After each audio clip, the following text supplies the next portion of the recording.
നമസ്കാരം, മലയാളി വാർത്ത ഇൻസൈഡിലേക്ക് സ്വാഗതം.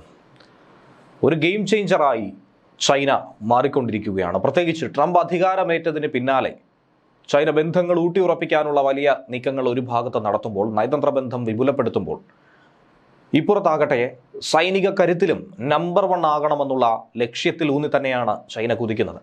അതിൻ്റെ ഒരു വലിയ പ്രകടനം തന്നെയായിരുന്നു കഴിഞ്ഞ മാസം നമ്മൾ ഏവരും കണ്ടത്.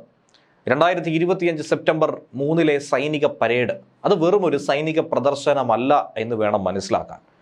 അത് കൃത്യമായൊരു സൂചന, അതും വ്യക്തമായി അമേരിക്കയ്ക്ക് നൽകുന്ന തന്ത്രപരമായ നീക്കം കൂടിയായിരുന്നു.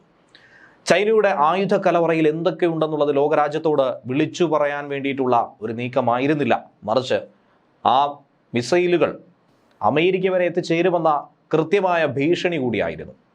ഇന്ന് ചൈനയുടെ മിസൈൽ ശേഖരം ലോകത്തിലെ മുൻനിര ആണവ ശക്തികളുടെ കൈകളിൽ എത്തുക എന്നുള്ളത് മാത്രമല്ല, ഹൈപ്പർസോണിക് പോലെയുള്ള നിർണായക മേഖലകളിൽ അത് ഇതിനോടകം തന്നെ മുൻപന്തിയിൽ കുതിച്ചുകൊണ്ടിരിക്കുകയാണ്.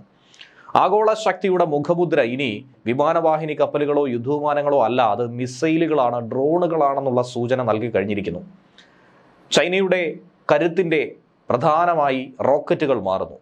ഒരു ലെയേർഡ് വഴക്കമുള്ള ആധുനിക പ്രതിരോധ സംവിധാനത്തിലൂടെ ആണവ യുദ്ധത്തിൽ രണ്ടാമത്തെ ആക്രമണം ഉറപ്പാക്കാനും സ്വന്തം തീരദേശ മേഖലകളിലേക്കുള്ള കടന്നുകയറ്റത്തെ, പ്രവേശനത്തെ പോലും നിഷേധിക്കാൻ, എതിരാളികളുടെ കപ്പലുകളെ വിരട്ടി നിർത്താൻ ഇന്ന് ചൈനയ്ക്ക് സാധിക്കുന്നത് തന്നെ ഈ ഒരു വിഷയം ഉള്ളതുകൊണ്ട് തന്നെയാണ്.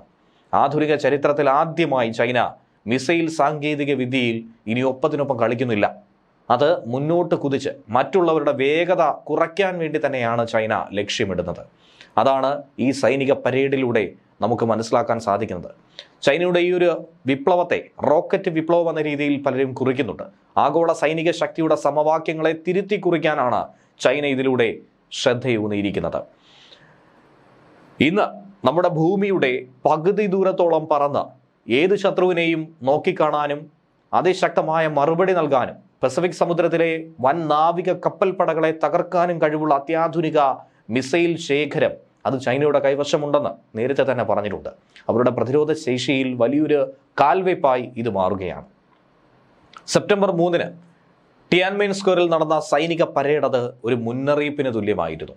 ആ മുന്നറിയിപ്പ് എന്നുള്ളത് പിന്നോട്ട് പോകണമെന്നുള്ള ഭയപ്പെടുത്തൽ വെടിവെപ്പായി തന്നെ നോക്കിക്കാണേണ്ടിയിരിക്കുന്നു.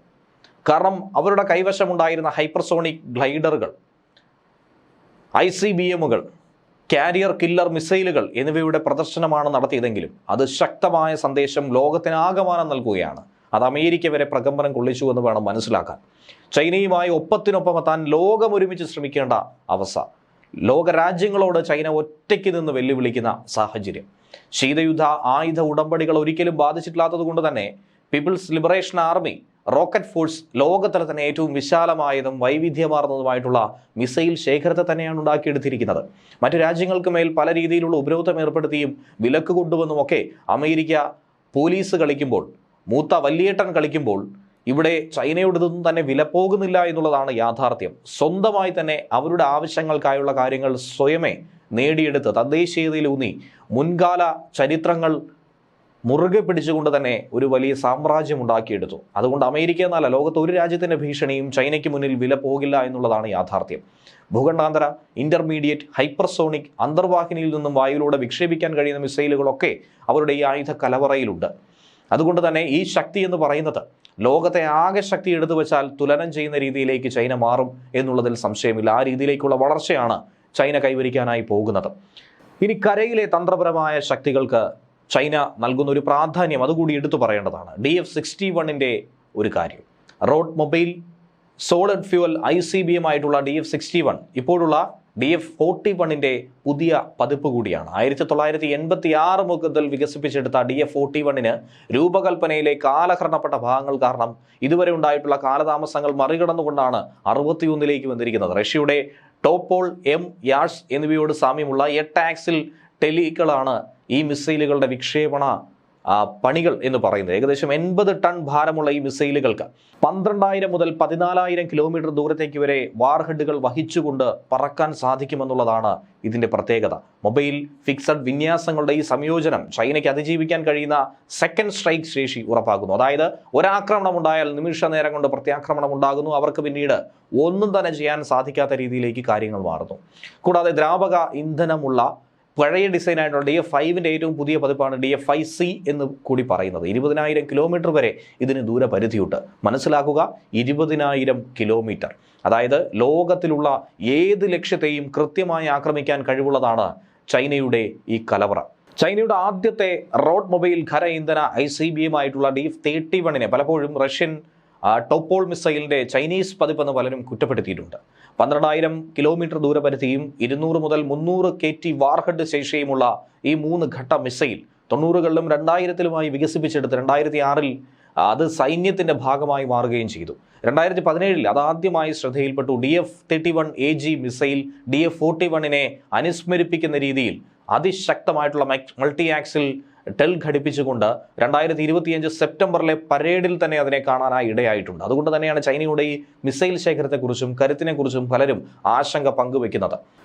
ചൈനയുടെ തന്ത്രപ്രധാനമായ സേനയുടെ സമുദ്ര ഘടകം, നാവികശക്തി ചൈന മുൻഗണന നൽകുന്നു എന്നുള്ളതിന് വ്യക്തമായ തെളിവ് തന്നെയാണ് നമുക്ക് പറയേണ്ടിയിരിക്കുന്നത്. അന്തർവാഹിനിയിൽ നിന്ന് വിക്ഷേപിക്കാൻ കഴിയുന്ന ബലിസ്റ്റിക് മിസൈലുകൾ 2007 മുതൽ തന്നെ പീപ്പിൾസ് ലിബറേഷൻ ആർമി നാവികസേന പ്രവർത്തിക്കുന്ന ടൈപ്പ് 094 SSBNകളിൽ നിന്നും 12 JL-2 മിസൈലുകൾ വീതമുണ്ട്.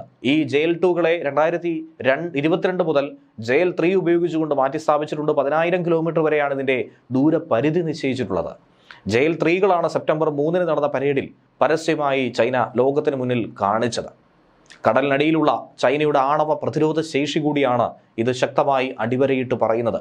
അതുകൊണ്ട് കരയിലും കടലിലും ചൈനയോട് ഏറ്റുമുട്ടാനായി കഴിയില്ല എന്ന വ്യക്തമായ സന്ദേശം ഇതിലൂടെ നൽകിയിട്ടുണ്ട്. ഈ മേഖലയിൽ ആധിപത്യം ഉറപ്പിക്കുന്നു. അതിനുവേണ്ടി കില്ലർ ഡ്രോണുകളും ഹൈപ്പർസോണിക് മിസൈലുകളും ഒക്കെ തന്നെയാണ് ചൈന ചൂണ്ടിക്കാണിക്കുന്നത്. ഏഷ്യൻ മേഖലയിൽ ചൈനയ്ക്ക് നിർണായകമായ ഒരു മുൻതൂക്കം നൽകുന്നത് ഇന്റർമീഡിയറ്റ് മീഡിയം റേഞ്ച് ബാലിസ്റ്റിക് മിസൈലുകളാണ്. പ്രത്യേകിച്ച് ഏഷ്യൻ മേഖല ആയതുകൊണ്ട് തന്നെ DF-26 കാരിയർ കില്ലർ എന്നാണ് അറിയപ്പെടുന്നത്. ഏകദേശം 4,000 കിലോമീറ്റർ വരെ എത്താൻ കഴിയുന്ന ഈ മിസൈലിൻ്റെ ഒരു വകഭേദം ചലിക്കുന്ന സമുദ്ര ലക്ഷ്യങ്ങളെ പോലും നേരിടാൻ വേണ്ടി രൂപകൽപ്പന ചെയ്തിട്ടുള്ളതാണ്. അമേരിക്കൻ കാരിയർ സ്ട്രൈക്ക് ഗ്രൂപ്പുകളെ നേരിട്ട് ഭീഷണിപ്പെടുത്താൻ കഴിയും. ചൈനയുടെ ഏറ്റവും മൂർച്ചയേറിയ ആൻറ്റി ആക്സസ് ഏരിയ നിഷേധ ഉപകരണം കൂടിയാണ് ഇത്. DF-17 ഹൈപ്പർസോണിക് ലീഡർ എന്ന് പറയുന്ന മറ്റൊരു വകഭേദം. അത് ലോകത്തെ മറ്റ് രാജ്യങ്ങൾക്ക് ഇപ്പോഴും ഗവേഷണ ഘട്ടത്തിലിരിക്കുന്ന ഒരു വിഷയമാണ് ചൈന ഇന്ന് പ്രദർശിപ്പിച്ചിരിക്കുന്നത്. ഇതിനോടകം തന്നെ DF-17 ഹൈപ്പർസോണിക് ഗ്ലൈഡ് വെഹിക്കിൾ വിന്യസിച്ച് കഴിഞ്ഞിട്ടുണ്ട്.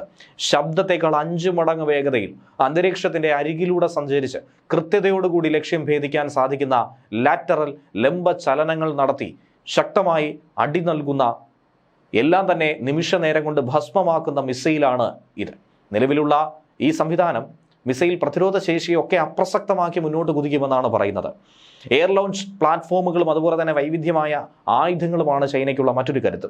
ചൈനയുടെ തന്ത്രപ്രധാനമായ മിസൈൽ സ്ഥാനത്തിന് ശക്തി കരുതാൻ H-6 ബോംബർ കുടുംബത്തെ അടിസ്ഥാനമാക്കിയുള്ള എയർ ലോഞ്ച് ആയുധശേഖരം കൂടിയുണ്ട് എന്നുള്ളതാണ് ഇതിലൂടെ നമ്മൾ മനസ്സിലാക്കേണ്ടത്. ന്യൂസ് ഡെസ്ക് മലയാളി വാർത്ത ഇൻസൈറ്റ്.